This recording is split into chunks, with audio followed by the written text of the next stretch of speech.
Welcome to my YouTube channel HR Educational Hub. It's মৰমৰ ছাত্ৰ ছাত্ৰীসকল আজিৰ এই ভিডিঅ'টোত আমি আলোচনা কৰিম তোমালোকৰ হাফ ইয়াৰলি এক্সামিনেশ্যনত তোমালোকৰ সায়েন্সৰ ফিজিক্সৰ পৰা কেনেকুৱা ধৰণৰ প্ৰশ্ন আহিব ইয়াৰ আগতে আমি আলোচনা কৰিছিলো কেমিষ্ট্ৰি আৰু বায়োলজি পৰা আলোচনা কৰিছিলো তোমালোকে যদি ভিডিঅ' চোৱা নাই তেতিয়াহলে প্লেলিষ্টত গৈ ভিডিঅ' চাই লোৱা আৰু তোমালোকৰ কাৰণে হোৱাটছআপ গ্ৰুপ বনোৱা হৈছে হোৱাটছআপ গ্ৰুপৰ লিংকটো মই ডেসক্ৰিপচনত দি দিছো আৰু তোমালোকে কমেন্ট সেকশনত গলে হোৱাটছআপ গ্ৰুপৰ লিংকটো পাবা তোমালোকে তাতে গৈ হোৱাটছআপ গ্ৰুপত জয়েন হোৱা আৰু তোমালোকৰ জিলাত যদি হাফ ইয়াৰলি এক্সাম হৈ যায় তেতিয়া হলে 7002282467 এটো মোৰ পাৰ্সোনাল হোৱাটছআপ নম্বৰ হয় এটো নম্বৰত তোমালোকে কোৱেশ্চন পেপাৰ পিডিএফ আকাৰে পঠাই দিবা মই সলিউশন কৰি দি দিম আৰু আজি আমি জিকেটা প্ৰশ্ন আলোচনা কৰিম হেতু এমসিকিউ আৰু লং কোৱেশ্চন দুটা আলোচনা কৰিম তোমালোকৰ হাফ ইয়াৰলি এক্সামিনেশ্যন আৰু ফাইনাল এক্সামিনেশ্যনত 99% কোৱেশ্চন কমন আহিব তোমালোকে ধৈৰ্য সহকাৰে ভিডিঅ'টো শেষলৈকে চাবা তোমালোকে গুটেইখিনি কোৱেশ্চন কমন পাবা মৰমৰ ছাত্ৰ ছাত্ৰীসকল দেৰি নকৰাকৈ আৰম্ভ কৰিছো আজিৰ এই ভিডিঅ'টো ইয়াতে চেপ্টাৰ 8 যিটো আছে গতি চেপ্টাৰ এই গতি চেপ্টাৰৰ পৰা তুমি কি চাব লাগিব তোমালোকে কিতাপ উলাই লোৱা তোমালোকে চিন দি লবা আৰু হেবোৰ তোমালোকে প্ৰেক্টিস কৰিবা প্ৰথমতে তুমি চাব লাগিব যে হৰণ কাক বোলে আৰু হৰণৰ লগত ৰিলেটেড তোমালোকে এই ডেসক্ৰিপচন খিনি চাবা কাৰণ এই যিটো ডায়াগ্ৰাম আছে এটোৰ লগত ৰিলেটেড তোমাৰ কি আহে কোৱেশ্চন আহে পৰীক্ষাত এমসিকিউ আহে বা তোমাৰ 2 মাৰ্কৰ কাৰণেও কোৱেশ্চন আহিব পাৰে তাৰ পিছত তোমালোকে এই কথাখিনি চাবা এটো আন্ডাৰলাইন কৰি ৰাখিছো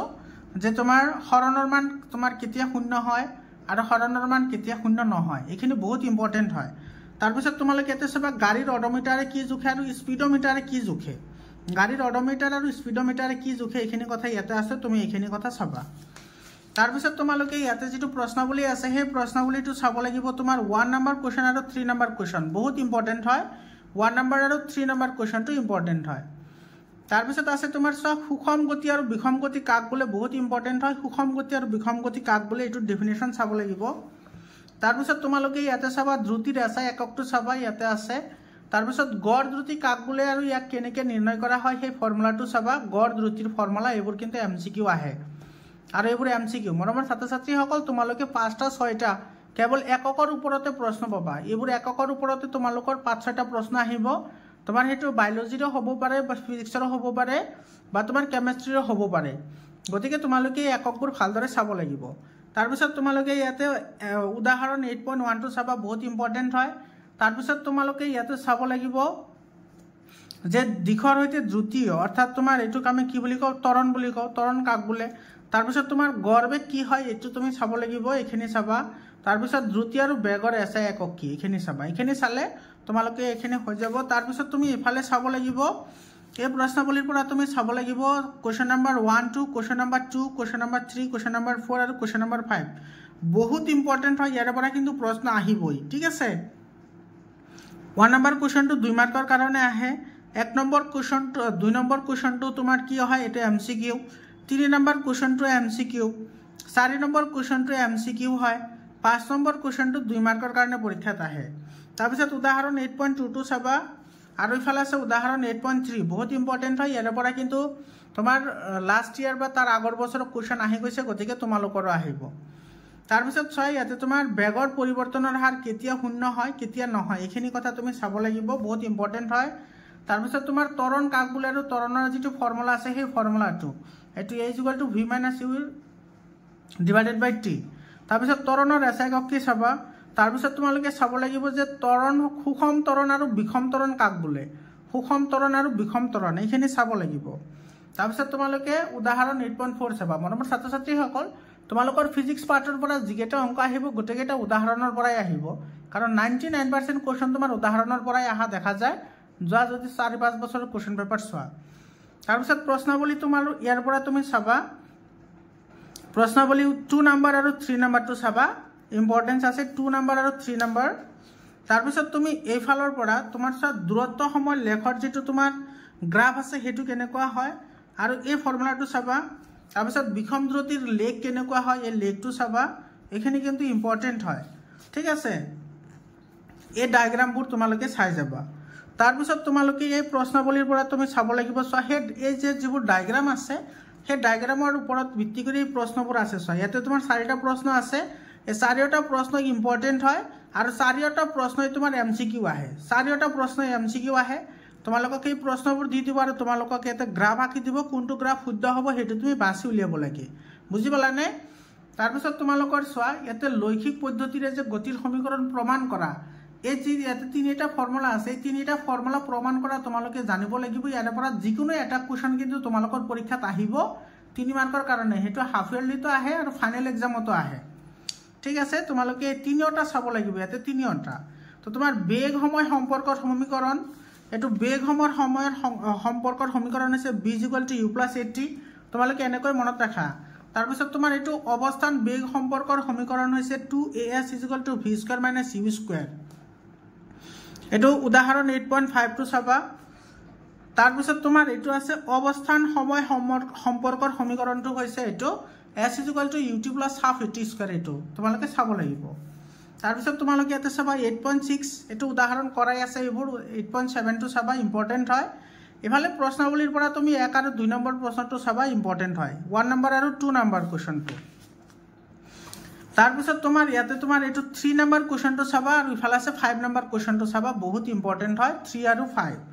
তাৰপিছত সুষম বৃত্তীয় যেটো গতি আছে সুষম বৃত্তীয় গতি কাক বোলে আৰু ইয়াৰ উদাহৰণ মনত ৰাখিবা তাৰ লগতে তুমি এই কথাখিনি মনত ৰাখিবা এই কথাখিনি ইয়াৰে পৰা তোমাৰ এই কথাখিনি মনত ৰাখিবা বহুত ইম্পৰ্টেন্ট হয় ইয়াৰে পৰা এইখিনি কথা বহুত ইম্পৰ্টেন্ট হয় সুষম বৃত্তীয় গতিৰ লগত ৰিলেটেড ইয়াৰ পৰা এমসিকিউ আহে আৰু এইবোৰটো সুষম বৃত্তীয় গতি কাক বোলে লগতে উদাহৰণখিনি তাৰপিছত চোৱা তোমালোকে অনুশীলনীৰ পৰা তুমি কি চাবা অনুশীলনীৰ পৰা এটা 2 নম্বৰ প্ৰশ্ন চাবা 3 নম্বৰ আৰু 4 নম্বৰ 2 3 আৰু 4 আৰু এইফালৰ পৰা তুমি চাবা 9 নম্বৰ আৰু 10 নম্বৰ 9 আৰু 10 একেটা তোমালোকে প্ৰেক্টিস কৰিবা তো এইখিনি প্ৰেক্টিস কৰিলে তোমালোকৰ হাফ এক্সামিনেশন আৰু ফাইনেল এক্সামিনেশনত গোটেইখিনি কমন পাবা তাৰপিছত আহিছে তোমাৰ 9 নম্বৰ চোৱা বল আৰু গতি বিষয়ক সূত্ৰসমূহ এটোৰ পৰা তুমি কি চাব লাগিব মৰমৰ ছাত্ৰ ছাত্ৰীসকল তোমালোকৰ যদি আজমল সুপাৰ 40 এন্ট্ৰেন্স এক্সাম দিব বিচৰা তেতিয়াহলে মোৰ চেনেলৰ থ্ৰুদি তোমালোকে দিব পাৰিবা তোমালোকে হোৱাটছআপ গ্ৰুপত জয়েন হোৱা তোমালোকে সকলো ধৰণৰ ৰিলেটেড তোমালোকে ইনফৰমেশনবোৰ পাই থাকিবা তোমালোকে হোৱাটছআপ গ্ৰুপত জয়েন হৈ মোৰ চেনেলটো সাবস্ক্ৰাইব কৰা মৰমৰ ছাত্ৰ ছাত্ৰীসকল তোমালোকে 10 লৈকে সায়েন্স ম্যাথছ এছামিছ আৰু সোশ্যাল সায়েন্স এই চাৰিটা সাবজেক্টৰ কাৰণে কোনো ধৰণৰ চিন্তা কৰিব নালাগে 100% মই তোমালোকক প্ৰেক্টিস কৰাম তোমালোকক প্ৰিপেয়াৰ কৰাম তাৰপিছত চোৱা বল আৰু গতি বিষয়ক সূত্ৰসমূহৰ পৰা তুমি কি চাব লাগিব তুমি প্ৰথমতে চাব লাগিব এটো চোৱা গতি বিষয়ক প্ৰথম সূত্ৰটো কি হয় আৰু গতি বিষয়ক প্ৰথম সূত্ৰটোক জড়তাৰ সূত্ৰ বুলি কিয় কোৱা হয় এখিনি চা আন্ডাৰলাইন কৰা আছে তোমালোকে আন্ডাৰলাইন কৰি ৰাখা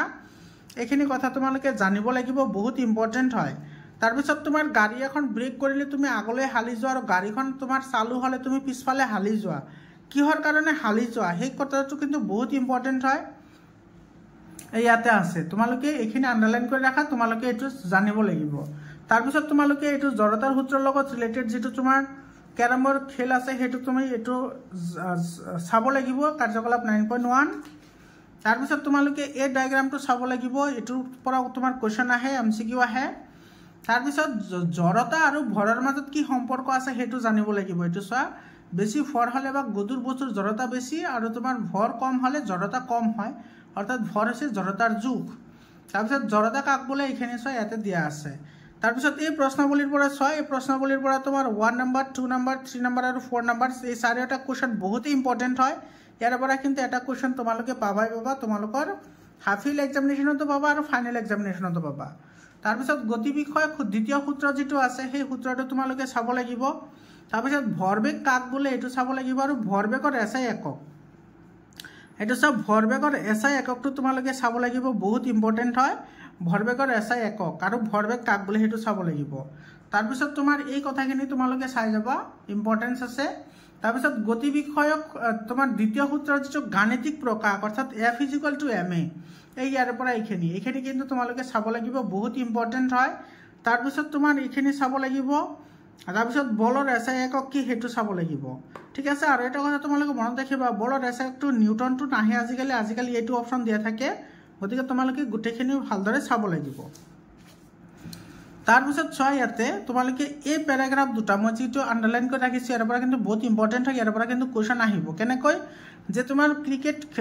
খেলুৱৈ এজনে তোমাৰ বল এটা ধৰুতে হাতখন অলপমান তলফালে কিয় আনে হেতু এটা তাৰপিছত তোমালোকে যিসকলে হাই জাম্প খেলে সেই সকলৰ হাই জাম্প দি য'ত পৰিব সেই ঠাইখিনি বালিৰে বা তোমাৰ পঞ্চেৰে দিয়া হয়। কিহৰ কাৰণে দিয়া হয় এই গোটেইখিনি কথা ইয়াতে দিয়া আছে, তুমি সেইখিনি চাবা, বহুত ইম্পৰ্টেণ্ট হয়। তাৰপিছত তুমি এই কণ্ডিশ্যনখিনি চাবা যে এফৰ ভেলু 0 হ'লে তোমাৰ ভিৰ ভেলু কি হ'ব, বা ভিৰ ভেলু 0 হ'লে এফৰ ভেলু কি হ'ব, বহুত ইম্পৰ্টেঞ্চ আছে। তাৰপিছত উদাহৰণ 9.1টো চাবা, ইফালে তোমাৰ উদাহৰণ 9.2 আছে, 9.3 আছে, আৰু ইফালে আছে 9.4। এইকেইটা বহুত ইম্পৰ্টেণ্ট হয়, ইয়াৰে পৰাই কুৱেশ্যন অহা দেখা যায়। গতিবিষয়ক তৃতীয় সূত্ৰৰ লগত জড়িত তোমাৰ এই তৃতীয় সূত্ৰটো কি সেইটো চাব লাগিব। বিশেষকৈ তোমাৰ এই কথাটো যে ক্ৰিয়া আৰু প্ৰতিক্ৰিয়া সদায় দুটা বেলেগ বস্তুৰ ওপৰত ক্ৰিয়া কৰে, এইখিনি কথা তুমি মনত ৰাখিব লাগিব, বহুত ইম্পৰ্টেণ্ট হয়। তাৰপিছত তোমাৰ ইয়াতে চোৱা, এইটো ক্ৰিয়া আৰু প্ৰতিক্ৰিয়া বলৰ মান যদিও সমান, তথাপি কিন্তু ইহঁতে সমান মানৰ ত্বৰণ সৃষ্টি নকৰিবও পাৰে। তাৰপিছত তোমাৰ পিষ্টলৰ পৰা গুলি ওলালে তাতে কোনটো সূত্ৰ প্ৰয়োগ হয় সেইটো। তাৰপিছত তুমি নাৱৰ পৰা জঁপিয়ালে কোনটো সূত্ৰ প্ৰয়োগ হয় সেইটো। ইয়াতে তোমাৰ চোৱা স্কেচিং কৰিলে কেনেকুৱা হয়। তাৰপিছত আছে ভৰবেগৰ সংৰক্ষণ। ভৰবেগৰ সংৰক্ষণৰ পৰা তোমালোকে এই ভৰবেগৰ সংৰক্ষণৰ যিটো নীতি আছে সেই নীতিটো চাব লাগে, আৰু তোমাৰ এই ফৰ্মুলাটো মনত ৰাখিবা। এইটো প্ৰমাণ কৰা নাহে বাৰু, তুমি ফৰ্মুলাটো জানিব লাগিব আৰু এইটোৰ ডেফিনেশ্যনটো জানিব লাগিব। আৰু ইয়াতে তোমাৰ এই 9.6 যিটো আছে তোমাৰ, এইটো কিন্তু বহুত ইম্পৰ্টেণ্ট হয়, বহুতেই ইম্পৰ্টেণ্ট হয় 9.2। ঠিক আছে, তাৰপিছত আছে তোমাৰ আচ্ছা এইটো হৈছে 9.6, এইটো 9.6 এইটো, আৰু ইফালে আছে তোমাৰ 9.7। এইখিনি বহুত ইম্পৰ্টেণ্ট হয়, তোমালোকে এইবোৰ প্ৰেক্টিছ কৰিবা। তাৰপিছত আছে প্ৰশ্নাৱলী। এই প্ৰশ্নাৱলীৰ তোমাৰ 1 to 3 এই তিনিটা কুৱেশ্যন চাবা, বহুত ইম্পৰ্টেণ্ট হয়। 1 to 3 এইখিনি চালে হৈ যাব, এইখিনি তোমালোকে প্ৰেক্টিছ কৰিবা। তাৰপিছত চোৱা এইটো অনুশীলনী। অনুশীলনীৰ পৰা তুমি কি কি চাবা, অনুশীলনীৰ প্ৰশ্ন নম্বৰ 1, প্ৰশ্ন নম্বৰ 2, প্ৰশ্ন নম্বৰ 3 আৰু প্ৰশ্ন নম্বৰ 4 বহুত ইম্পৰ্টেণ্ট হয়। তাৰপিছত তুমি চাবা প্ৰশ্ন নম্বৰ 8, প্ৰশ্ন নম্বৰ 9, 8, 9, আৰু ইফালৰ পৰা চাবা 12 নম্বৰ কুৱেশ্যন, ইফালে আছে 16 নম্বৰ কুৱেশ্যন, আৰু ইফালে আছে তোমাৰ 18 নম্বৰ কুৱেশ্যন। এইকেইটা কুৱেশ্যন তোমাৰ ইম্পৰ্টেণ্ট হয়। তাৰপিছত আহিছোঁ আমাৰ মহাকৰ্ষণ। মহাকৰ্ষণৰ পৰা তুমি কি কি চাব লাগিব, প্ৰথমতে তুমি চাব লাগিব যে মহাকৰ্ষণৰ যিটো ডেফিনেশ্যন আছে সেই ডেফিনেশ্যনটো। তাৰপিছত তোমাৰ অভিকেন্দ্ৰিক বল কি হয়, আৰু আমাৰ পৃথিৱীখনত সূৰ্যৰ চাৰিওফালে যে ঘূৰি থাকে, বা আমাৰ পৃথিৱীৰ চাৰিওফালে যে তোমাৰ চন্দ্ৰ ঘূৰি থাকে, সেইবোৰ কিহৰ কাৰণে হয় তুমি গোটেইখিনি পঢ়িব লাগিব। এইটো কাৰ্যকলাপ পঢ়িলে তুমি বুজি পাবা। তাৰপিছত তুমি ইফালৰ পৰা চাব লাগিব, এইটো চোৱা, পৃথিৱীৰ ফালে চন্দ্ৰৰ গতিৰ কাৰণ অভিকেন্দ্ৰিক বল। তাৰপিছত আমাৰ সৌৰজগতৰ সকলো গ্ৰহ সূৰ্যৰ চাৰিওফালে ঘূৰে, এইটো অভিকেন্দ্ৰক বল। মহাকৰ্ষণ বল কাক বোলে চোৱা, ইয়াতে ডেফিনেশ্যন দিয়া আছে। তাৰপিছত এইটো মহাকৰ্ষণৰ বিশ্বজনীন সূত্ৰ বহুত ইম্পৰ্টেণ্ট হয়, বহুত ইম্পৰ্টেণ্ট হয়, ইয়াৰ পৰা তোমালোকে প্ৰশ্ন পাবাই পাবা। প্ৰথমতে মহাকৰ্ষণৰ বিশ্বজনীন সূত্ৰটো মুখস্থ কৰিবা। তাৰপিছত এইটো প্ৰমাণ কৰা কিন্তু আহে পৰীক্ষাত, F = g/m/d²। এইটো কিন্তু প্ৰমাণ কৰা আহে পৰীক্ষাত, তোমালোকে এইটো ভালদৰে চাব লাগিব, 3 মাৰ্কৰ কাৰণে প্ৰমাণ কৰা আহে।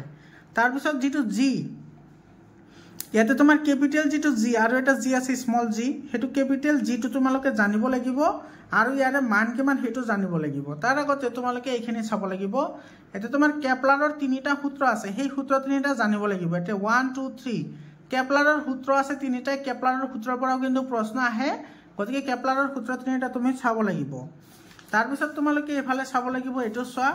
যিটো কেপিটেল জি আছে সেই কেপিটেল জিৰ SI একক কি, এইটো বহুত ইম্পৰ্টেণ্ট হয়, ইয়াৰ পৰাতো কুৱেশ্যন আহিবই আহিব।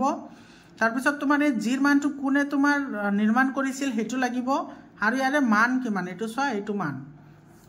তোমালোকে আণ্ডাৰলাইন কৰি ৰাখা। তাৰপিছত তোমাৰ উদাহৰণ 10.1টো লাগিব, আৰু ইফালে প্ৰশ্নাৱলীৰ পৰা তোমালোকে এইটো 1 আৰু 2 দুইটা কুৱেশ্যন ইম্পৰ্টেণ্ট হয় 1 মাৰ্কৰ কাৰণে। তাৰপিছত তোমাৰ এইটো চোৱা, মহাকৰ্ষণ বিশ্বজনীন সূত্ৰৰ গুৰুত্ব, এটা চোৱা 4টা গুৰুত্ব দিয়া আছে, গতিকে 4টা তুমি জানিব লাগিব। এইটো MCQতো আহে, নাইবা তোমাৰ 2 মাৰ্কৰ কাৰণে লিখিবলৈও আহে। ঠিক আছে, তাৰপিছত তোমাৰ মুক্ত উদ্ভমন কাক বোলে, এইটো চাই মই আণ্ডাৰলাইন কৰি ৰাখিছোঁ, তোমালোকে আণ্ডাৰলাইন কৰি লোৱা, তোমালোকে মুখস্থ কৰিবা মুক্ত উদ্ভমন কাক বোলে। তাৰপিছত ইয়াতে আছে চোৱা, তোমাৰ মাধ্যাকৰ্ষণিক, এইটো যিটো মাধ্যাকৰ্ষণিক ত্বৰণ সেইটো কি হয়, মাধ্যাকৰ্ষণিক ত্বৰণ কাক বোলে, আৰু ইয়াক কি আখৰেৰে লিখা হয়, আৰু মাধ্যাকৰ্ষণিক ত্বৰণৰ SI একক কি, এইখিনি চাব লাগিব। তাৰপিছত তোমালোকে এই ফৰ্মুলাখিনি তোমালোকে প্ৰতিপাদন কৰা জানিব লাগিব, মানে প্ৰমাণ কৰা জানিব লাগিব। এইখিনি গোটেইখিনি g = g/r², এই ফৰ্মুলাটো তোমালোকে জানিব লাগিব। আৰু আটাইতকৈ ইম্পৰ্টেণ্ট তোমাৰ এইখিনি, মই ইয়াতে যিখিনি আণ্ডাৰলাইন কৰিছোঁ এইখিনি, যে তোমাৰ পৃথিৱীৰ ব্যাসাৰ্ধৰ মেৰুৰ পৰা বিষুৱলৈ ক্ৰমান্বয়ে বাঢ়ে, গতিকে জিৰ মান বিষুৱতকৈ মেৰুত বেছি। বেছিভাগ গণনাত পৃথিৱীৰ পৃষ্ঠত বা পৃষ্ঠৰ ওপৰত আমি জিক মোটামুটিভাৱে ধ্ৰুৱক বুলি ধৰোঁ। ইয়াতে তোমাৰ আহে পৰীক্ষাত যে এতে এছাৰশ্যন আৰু ৰিজনিঙৰ প্ৰশ্ন আহে আৰু তোমাৰ জিৰ মান ক'ত বেছি হয় আৰু জিৰ মান ক'ত কম হয় আৰু কিয় হয় সেই গোটেইখিনি কথা তোমাৰ এইটো লাইনতে লুকাই আছে গতিকে তুমি এইখিনি চাব লাগিব বহুত ইম্পৰ্টেণ্ট হয় ইয়াৰ পৰা এছাৰশ্যন ৰিজনিঙৰ কুৱেশ্যন আহিব পাৰে নাইবা ডাইৰেক্ট তোমাৰ MCQ আহিব পাৰে তাৰপিছত তোমাৰ এইটো চা স্মল জিৰ মান কিমান হয় বা মাধ্যাকৰ্ষণিক ত্বৰণৰ মান কিমান হয় এইটো তোমালোকে চাব লাগিব তাৰপিছত এফালৰ পৰা তুমি চাবা 10.2 এক্সাম্পল আৰু 10.3 এক্সাম্পলটো চাবা তাৰপিছত চব ভৰ আৰু ওজনৰ মাজত যেটো ডিফাৰেন্স আছে এটো সব মই আন্ডাৰলাইন কৰি ৰাখিছো বহুত ইম্পৰ্টেন্ট হয় ভৰ আৰু ওজনৰ মাজত যেটো পাৰ্থক্য হেতু কিন্তু তোমালোকৰ জানিব লাগিব তাৰপিছত তোমাৰ চা W = mg হয় এটা সব মই আন্ডাৰলাইন কৰি ৰাখিছো নিউটন কি হয় তাৰপিছত তোমাৰ এটো মানে কি এটো W = m এটো মানে কি এই গুটেখিনি কথা ইয়াতে ধুনিয়াকৈ দিয়া আছে তোমালোকে আন্ডাৰলাইন কৰি ৰাখা ইয়াৰ পৰা কিন্তু তোমালোকে প্ৰশ্ন পাবা ঠিক আছে ইয়াৰ পৰা তোমালোকে প্ৰশ্ন পাবা তাৰপিছত তোমাৰ চন্দ্ৰত বস্তুৰ ওজনৰ যেটো ৰেশিও হেতু তোমাৰ কিমান হয় এটো চোৱা এই কথাখিনি তোমালোকে জানিব লাগিব অৰ্থাৎ পৃথিৱীত কোনো বস্তুৰ ভৰ আৰু তোমাৰ চন্দ্ৰত কোনো বস্তুৰ ওজন হেতুৰ অনুপাত হৈছে 1/6 এটো কিন্তু বহুত ইম্পৰ্টেন্ট হয় যে চন্দ্ৰ পৃষ্ঠত বস্তুৰ ওজন আৰু পৃথিৱীত বস্তুৰ ওজন 1/6 হয় এটো বহুত ইম্পৰ্টেন্ট হয় ইয়াৰ ওপৰত কিন্তু কোৱেশ্চন আহিব ঠিক আছে কেনেকুৱা ধৰণৰ কোৱেশ্চন আহিব এটো চা উদাহৰণ 10.4 আছে এটো অলৰেডি MCQ ত আহিছে তাৰপিছত এটো MCQ ত আহে বহুত ইম্পৰ্টেন্ট হয় গতিকে তুমি দুইটা জানিব লাগিব আৰু এই প্ৰশ্নাৱলীৰ পৰা তুমি 1 আৰু 2 দুইটা চাব লাগিব ঠিক আছে তাৰপিছত চোৱা হেঁচা আৰু চাপৰ পৰা তুমি কি চাব লাগিব এটো হেঁচা কাক বোলে আৰু চাপ কাক বোলে তাৰপিছত তোমাৰ ইয়াতে এটা ধুনিয়াকৈ এক্সাম্পল এটা দিয়া আছে যে তুমি বালিয়া মাটিত তুমি যদি থিয় হৈ থাকা তেতিয়ালে তোমাৰ ভৰিখন তলফালে ঘুমাই যাব কিন্তু তুমি যদি শুই যোৱা তেতিয়ালে তোমাৰ ভৰিখন তলফালে কিয় ঘুমাই না যায় সেই কথাখিনি তোমাৰ ইয়াতে আছে আৰু হেতু কিন্তু পৰীক্ষাত আহে তাৰপিছত চাপ কাক বোলে এটো চোৱা আৰু চাপৰ যেটো ফৰ্মুলা হেতু জানিব লাগিব তাৰ লগতে তুমি জানিব লাগিব চাপৰ SI একক কি এখিনি বহুত ইম্পৰ্টেন্ট হয় তাৰপিছত তোমাৰ ইয়াতে 10.6 চাবা এক্সাম্পল ঠিক আছে তাৰপিছত তুমি এই কথাখিনি চাই যাবা তাৰপিছত আছে তোমাৰ তৰলৰ চাপৰ পৰা তোমাৰ প্লাবিতা কাক বোলে হেতু প্লাবিতা কাক বোলে প্লাবিতা আৰু তাৰ কাৰণে তুমি কাৰ্যকলাপ 10.4 টো পঢ়ি চাবা বহুত ইম্পৰ্টেন্ট হয় এইখিনি তোমাৰ এই কাৰ্যকলাপ 10.4 ৰ যিখিনি তোমাৰ ডেসক্ৰিপচন সেইখিনি তোমাৰ ইয়াতে দিয়া আছে সব মই আন্ডাৰলাইন কৰি ৰাখিছো তোমালোকে আন্ডাৰলাইন কৰি লোৱা ইভাল আছে তোমাৰ প্লাবিতা বল কাক বোলে ঠিক আছে তোমালোকে এইখিনি জানিব লাগিব তাৰপিছত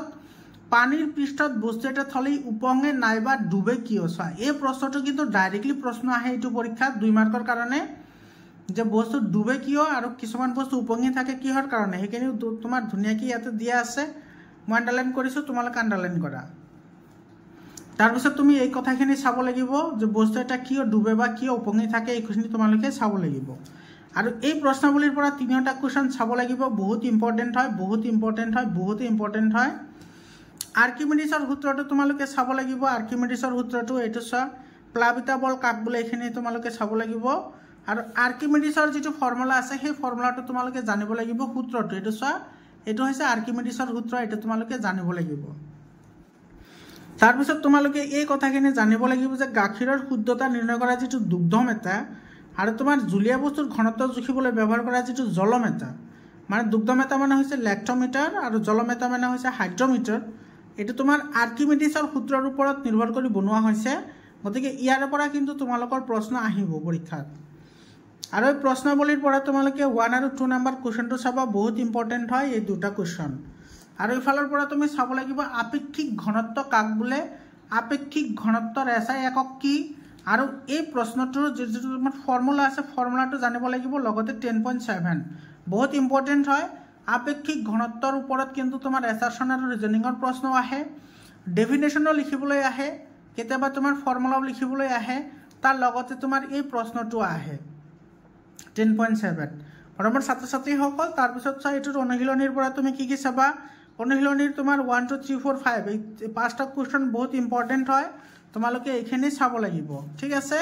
তাৰ পিছত তোমাৰ 6 নম্বৰ কোৱেশ্চনটো ইম্পৰ্টেন্ট হয় এটো 3 মাৰ্কৰ কাৰণে পৰীক্ষাত আহে এই প্ৰশ্নটো এটো তোমাৰ 2 মাৰ্কৰ কাৰণে এটো প্ৰশ্ন আহে এটো 1 মাৰ্কৰ প্ৰশ্ন হয় তাৰ পিছত তুমি চাব লাগিব এটো 12 নম্বৰ প্ৰশ্ন এটো তোমাৰ আহে তোমাৰ MCQ তাৰ পিছত তুমি চাব লাগিব ইয়াতে 14 নম্বৰ প্ৰশ্ন এটো বহুত ইম্পৰ্টেন্ট হয় আৰু এইফালৰ পৰা তুমি চাব লাগিব 19, 20, 21 আৰু 22 বহুত ইম্পৰ্টেণ্ট হয়। এইকেইটাৰ পৰাও ডিফাৰেণ্ট টাইপ অফ কুৱেশ্যনছ তোমালোকৰ আহে। মৰমৰ ছাত্ৰ ছাত্ৰীসকলতো এইখিনি আছিল তোমালোকৰ ফিজিক্স পাৰ্ট। তোমালোকৰ জিলাত হাফ ইয়েৰলি এক্সামিনেশ্যন আৰু ফাইনেল এক্সামিনেশ্যন হৈ গ'লে